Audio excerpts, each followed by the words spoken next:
Thank you. Right, so thanks a lot, Jackie, for inviting me to speak here. And what I wanted to start off with was, start off by showing you a brief video that the people at Policy at Manchester were kind enough to make about the blog I wrote and the sort of repercussions it had. And then afterwards, I'll share a bit more about my experiences of blogging, academic blogging, and what it could potentially do for you. So just let me show you the video quickly. I tested it earlier, so it should work. I've had very embarrassing situations in undergraduate lectures where I had a nice video lined up and it didn't work, but this time it should be fine. So I'll shoot away, and it's a bit embarrassing, so don't laugh too hard. There we go.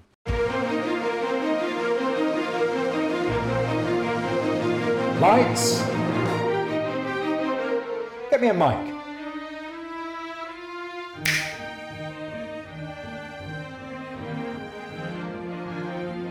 Thank you.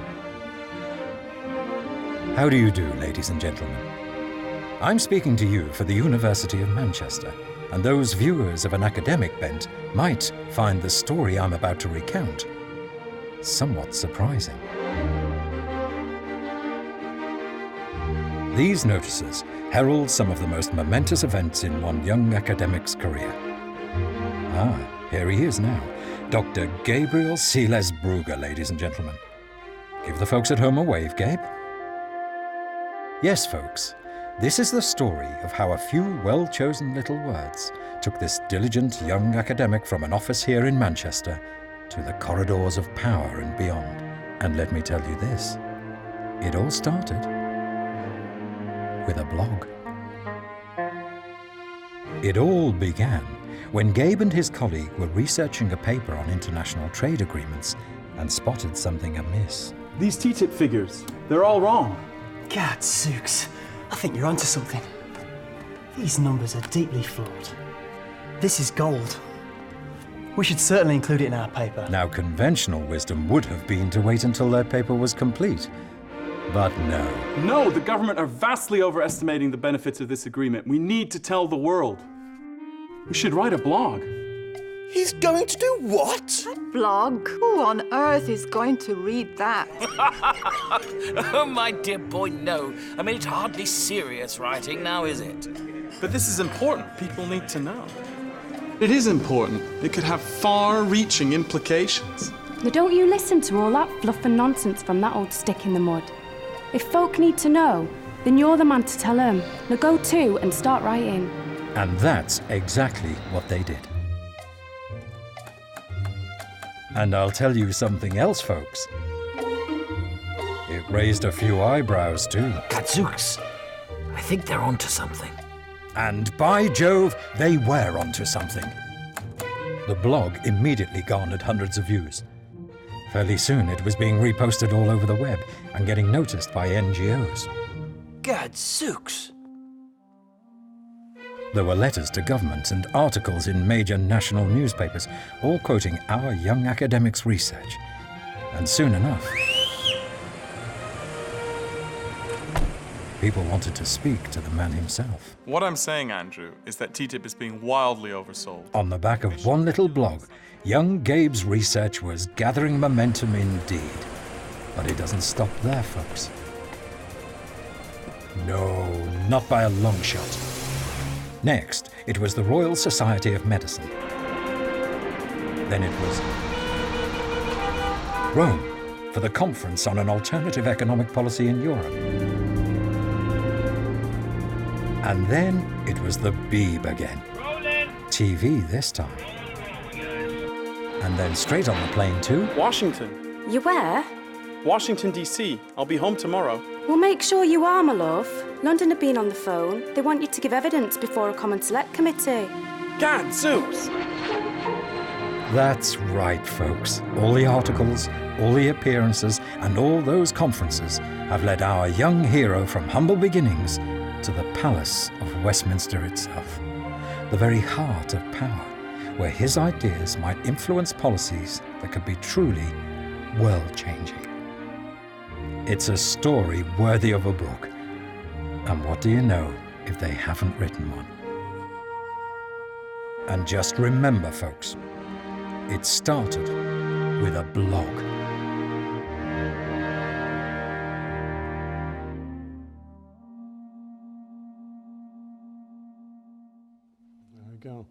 And a bit of publicity there for Manchester Policy Blog. So what you can see is this video was originally done to promote blogging, but what I want to talk about today is not only the merits of blogging, but in fact, we're at Methods at Manchester here, also how blogging in some ways has shaped my own approach to research and research methods. And to begin with, obviously you saw in the video there, this is obviously very stylized. I don't run around in a fedora normally, although you might think I run around in a suit every day as well. That is also not the case. But a colleague of mine once told me academics only wear a suit on 2 occasions. I think it's for weddings, funerals, well, 3 occasions, weddings, funerals, and for a job interview, but I haven't got a job interview.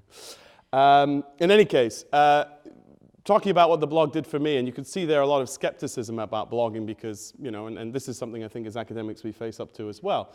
People will tell you, oh, this isn't serious writing, or, it's got a short shelf life, you're better off spending your time doing other things. And what I would say to that is, of course you should still, as early career researchers be looking to produce academic publications, but there is a value to blogging.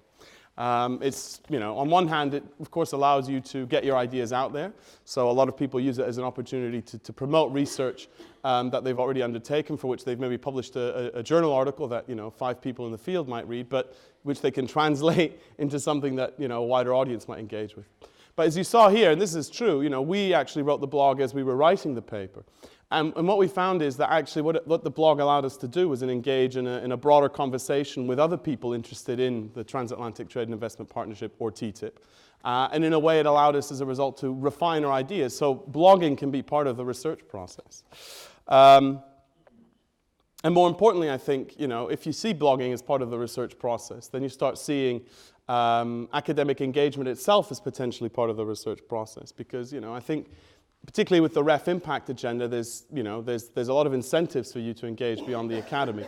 Now, the REF itself might, at times have a very linear view of impact. So the view is the academic researcher does the research, and then they communicate that finding and enlighten from above a bunch of actors beyond the academy. But I think if we reinterpret impact to mean, well, as researchers, our aim is, or our goal should be, to engage with society, then I think we can start seeing the impact process as more of a two-way conversation. And in a way, what the blog did was, as you can see, it did spark quite a bit of interest, and that eventually led to. Oh, sorry, that's, I think, YouTube coming up with some advertising. Sorry about that.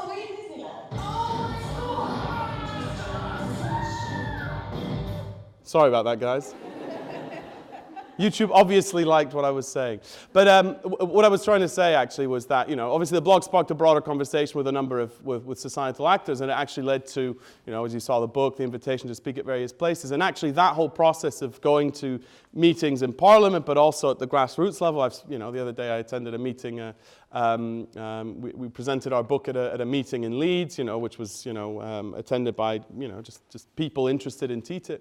That whole process is also a learning process. And it's led me to see research in a much more ethnographic way. I remember when I was an MA in research methods student at Sheffield, and one of my teachers was very keen on an anthropologist called Clifford Geertz, who is one of the sort of pioneers of participant observation, right? So where the anthropologist also participates in the social life of the village or ethnic group that they're studying. And actually, you might think trade policy. This is a very dry domain, and there's not much ethnography to be done here. But actually, I increasingly in my research see myself as also stepping into the shoes of an anthropologist who is sort of participating while they're observing as well. And sort of I pay more attention to things like, when I conduct an interview, I'll go in and I'll take you'll notice the surroundings a lot more. You'll sort of have more of an appreciation for the culture of trade. The sort of language that's used. The way issues are depicted, and so forth. So, in terms of my own research methods, it's made me, just go away from simply looking at documents and conducting semi-structured elite interviews to seeing actually a lot of the work I do as ethnographic. And a lot of that is fed into, in more indirect ways maybe, but the book that we produced as a result of the blog.